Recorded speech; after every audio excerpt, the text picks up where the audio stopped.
शुरू होगी 7:30 करे कर्तव्यों की पूर्ति। नमस्कार, मैं एस्ट्रो गुरु माँ डॉक्टर ज्योति जोशी आप सभी ज्योतिष प्रेमियों का आज के भाग में हार्दिक स्वागत करती हूँ। आज हम अत्यंत महत्वपूर्ण विषय पर वार्तालाप करने वाले हैं। वह विषय है शनिदेव का राशि परिवर्तन। 29 मार्च 2025 को शनिदेव कुंभ राशि से मीन राशि में प्रवेश करने वाले हैं। ज्योतिषीय दृष्टिकोण से यह एक अत्यंत बड़ी घटना मानी जाती है। अगले 2.5 वर्ष शनिदेव उसी राशि में विराजमान रहेंगे जिनका सभी राशियों पर विभिन्न पद्धतियों से प्रभाव होगा। उस प्रभाव को हम विस्तार से समझने वाले हैं। उसमें आज हम मेष राशि पर होने वाले प्रभावों का अध्ययन करेंगे। साथ ही इस समय काल में करने वाले उपाय भी मैं बताने वाली हूँ, इसीलिए आज के भाग को अंत तक देखें।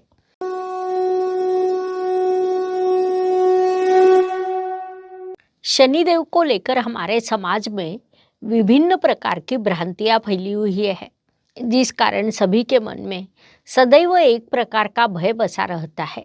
7:30 हो, ढैया हो या राशि परिवर्तन हो, शनिदेव के केवल नाम मात्र से लोग भयभीत हो जाते हैं।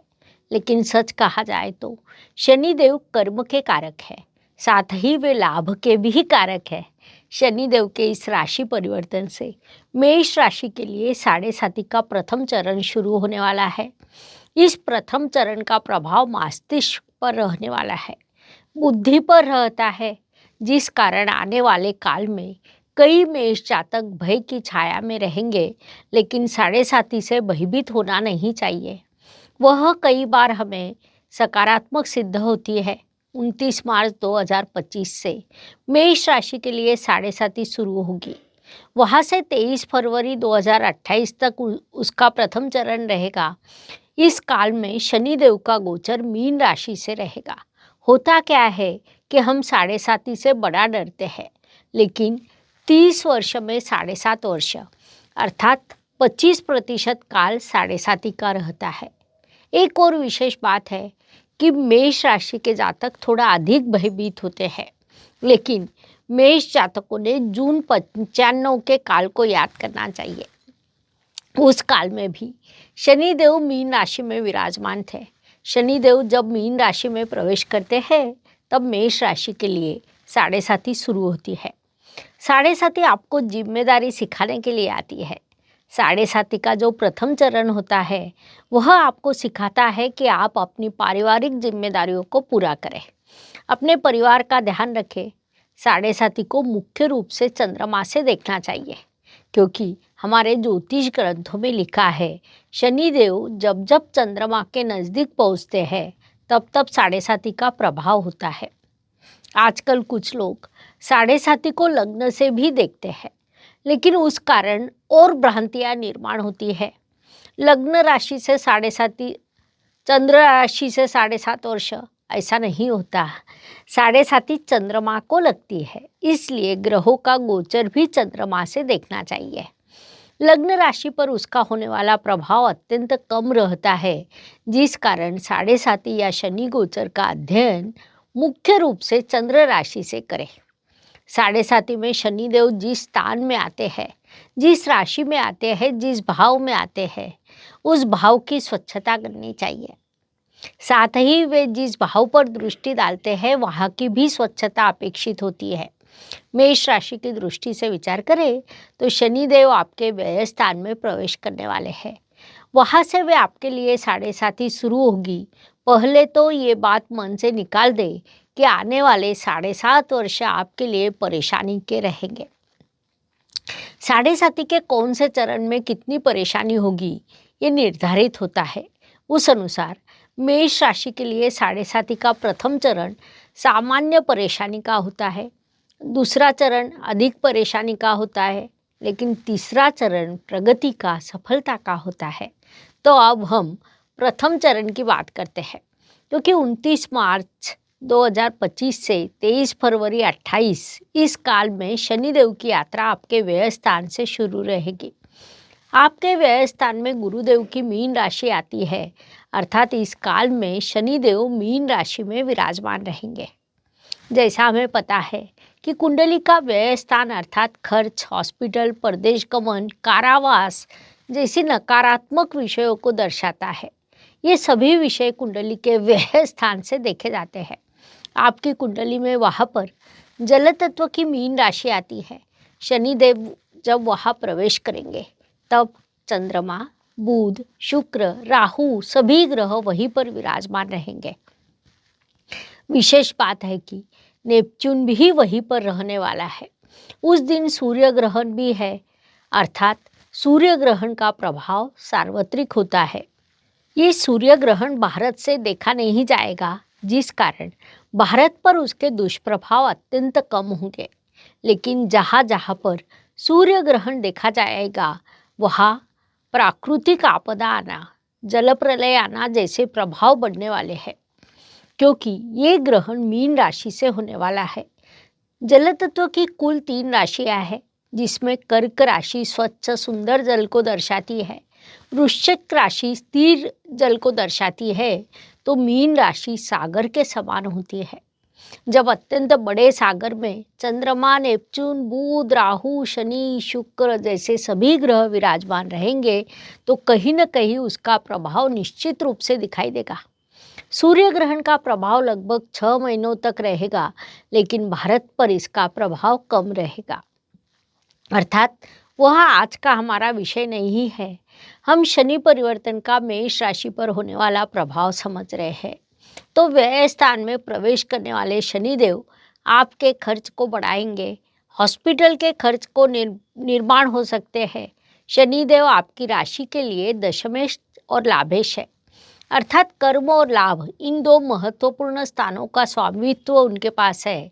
ऐसे शनिदेव आपके व्यय स्थान में जाने वाले हैं, जिस कारण कर्म में विलंब होना, लाभ में विलंब होना, ये विभाग यहाँ आते हैं।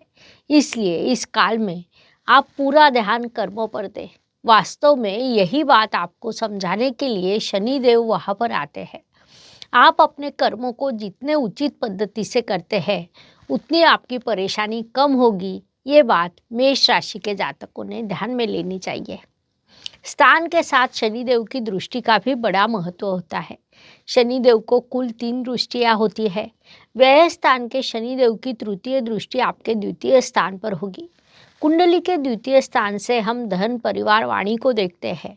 यहाँ पर होता क्या है कि हर व्यक्ति की अपनी कुछ पारिवारिक जिम्मेदारियाँ होती है, उनको आप उचित पद्धति से पूरा करते हैं तो उसके सकारात्मक परिणाम मिलते हैं। लेकिन उसमें यदि आप चूक कर जाते हैं तो शनिदेव को विघटन का कारक भी कहा जाता है, जिस कारण यहाँ पर पारिवारिक विघटन हो सकता है, धन हानि हो सकती है या परिवार में अकारण विवाद निर्माण होते हैं। इसीलिए उस दृष्टि से आपने अपने परिवार का उचित ध्यान रखना चाहिए। पारिवारिक जिम्मेदारियों को उचित पद्धति से पूरा करना चाहिए। इसके बाद व्यय स्थान के शनिदेव की सप्तम दृष्टि आपके षष्ठ स्थान पर होगी। कुंडली के षष्ठ स्थान से स्वास्थ्य, कर्ज, प्रतिस्पर्धी, शत्रुओं की स्थिति देखी जाती है। ऐसे स्थान पर पड़ने वाले शनिदेव की दृष्टि आपसे कहती है कि शत्रु को भी माफ करें, अधिक से अधिक सौम्यता से व्यवहार करें, अर्थात अकारण से विवाद साढ़े-साती में करने नहीं चाहिए। ऐसे काल में प्रतियोगिता भी सकारात्मक ही करनी चाहिए, ऐसा शनिदेव आपको सूचित करते हैं। उस अनुसार यदि आप प्रतियोगिता करते हैं तो उसमें आपको सफलता प्राप्त हो सकती है। उसके लिए शनिदेव आपको सहयोग करेंगे, लेकिन प्रतियोगिता उचित पद्धति से करें, ये सलाह दी जाती है। इसके बाद व्यय स्थान में प्रवेश करने वाले शनिदेव की दशम दृष्टि आपके भाग्य स्थान पर होगी, जिस कारण भाग्य में विलंब होना ये विषय सामने आएगा। शनिदेव विलंब के कारक है। वास्तविक समस्या यहीं पर निर्माण होती है कि मेष अग्रेसिव राशि है, मंगल ग्रह के अर्थात सेनापति की राशि है, जिन्हें कोई भी चीज़ शीघ्रता से चाहिए, और शनिदेव बुजुर्ग ग्रह है, वे कोई भी चीज़ शांति से, सौम्यता से देते हैं। जब उनकी दृष्टि आपके भाग्य स्थान पर होती है तो विलंब ये विषय आता है। स्वाभाविक रूप से आपको उससे परेशानी होती है, लेकिन यदि आप शांति से विचार करें तो हर चीज़ जल्दबाजी करना अनुचित होता है। कुछ चीज़ें सौम्यता से, विलंब से फिर भी लाभकारी होती है। ये विचार करें, उस दृष्टि से योजना बनाइए, वह आपके लिए लाभकारी रहेगा।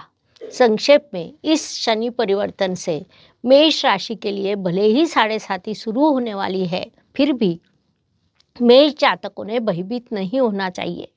अपनी जिम्मेदारियों को पूरा करें, अपना ध्यान कर्मों पर केंद्रित करें, संयम रखें, ये सलाह दी जाती है।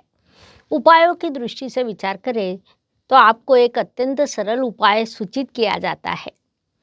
हस्तम पवित्रम यदि दान पुण्यम, पादम पवित्रम यदि तीर्थयात्रा, मुख वितरण यदि नाम घोषम, हृदय पवित्रम यदि धर्मनिष्ठ।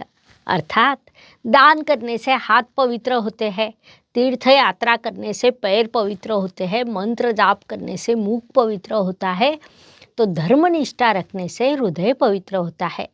ये सब यदि आप करते हैं तो साढ़े साथी का ये काल प्रसन्नता से, सौख्य से निकल जाएगा। इस बात को ध्यान में ले। इस प्रकार मेष राशि पर शनि परिवर्तन का होने वाला प्रभाव समझने के लिए इतनी जानकारी पर्याप्त है। हम यही रुकते हैं। अगले भाग में अगली राशि पर होने वाले प्रभावों को हम समझने की कोशिश करेंगे। धन्यवाद। शुभम भवतु। जय ज्योतिष। ज्योतिष का अध्ययन तथा शास्त्र की शास्त्रीय तरीके से पढ़ाई करने के लिए मेरी 2 किताबें प्रकाशित हो चुकी है, उनका अवश्य लाभ लीजिए। Please like, share and subscribe the channel. और हाँ, बेल आइकॉन दबाना ना भूलें। धन्यवाद।